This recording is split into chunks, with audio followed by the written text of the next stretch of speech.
I'm Tom Dorwin. That's my house, 6560 Botany Bluff. This is the consumer's lot that we are talking about today. And over here is 6520 Botany Bluff. The license holder, Ben Camps, lives over there. And if you look up the hill, you can see really nice, open, landscaped lawns, no fences out in front of the houses. Same with my house, Dave Doverman's house, and a fellow up front who's named Jim, I think. Okay, this lot here is another lot of Consumers Power. So there's one on each side of the street. I've got a copy of the contract. It's very restrictive.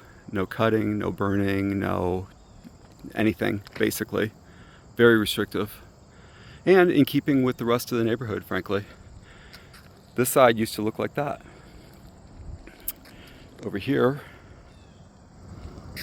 we have the entry point for dump trucks, and there is a partial pile there. There's another big pile back behind the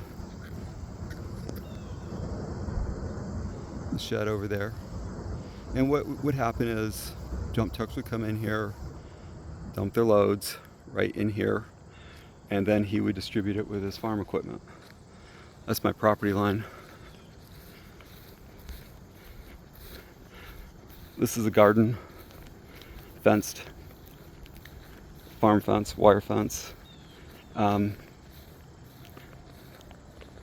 This wouldn't be allowed on any of our houses. I know Rob said that restrictions don't apply to the leased property, but I think it is relevant, both legally and frankly morally, that this is being used in this way. It's in front of his house. He says this is his land by virtue of the lease, and this fence violates the spirit, if not the actual letter, of our covenants. It's almost in front of my house. So, anywho, he's got irrigation here, a bunch of it. I am kind of trespassing a little bit, I guess, to get back to where the damage has been done to my property. There's one of the mulch piles.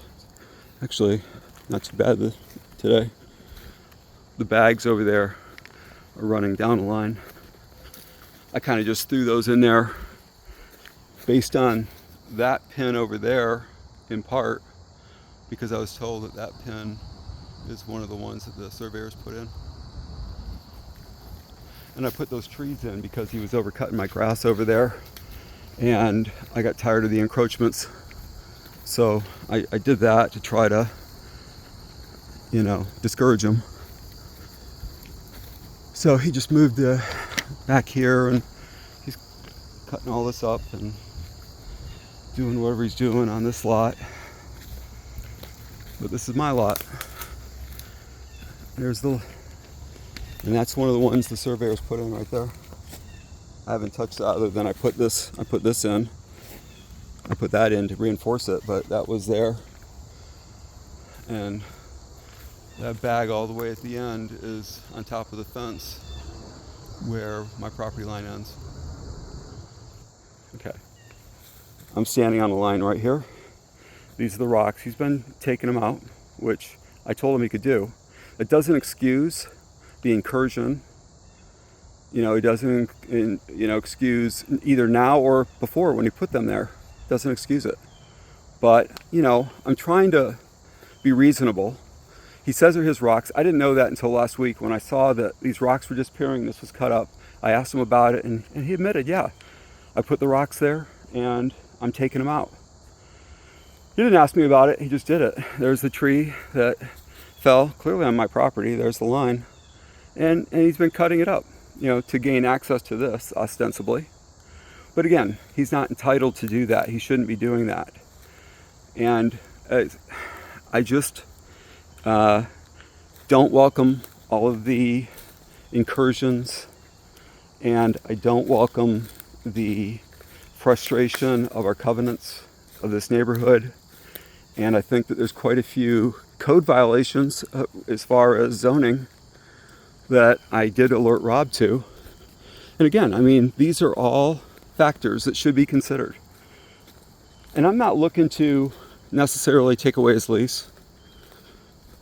That's not what this is about. But I want some standoff from this guy. I want a buffer. I think if he's 50, 60 feet off of my property line, we're all going to be getting along a lot better. And since you can grant and modify these leases, I think that's a reasonable accommodation. He's got anywhere back there he can put it. But no, he's putting it in my front yard essentially. And I object.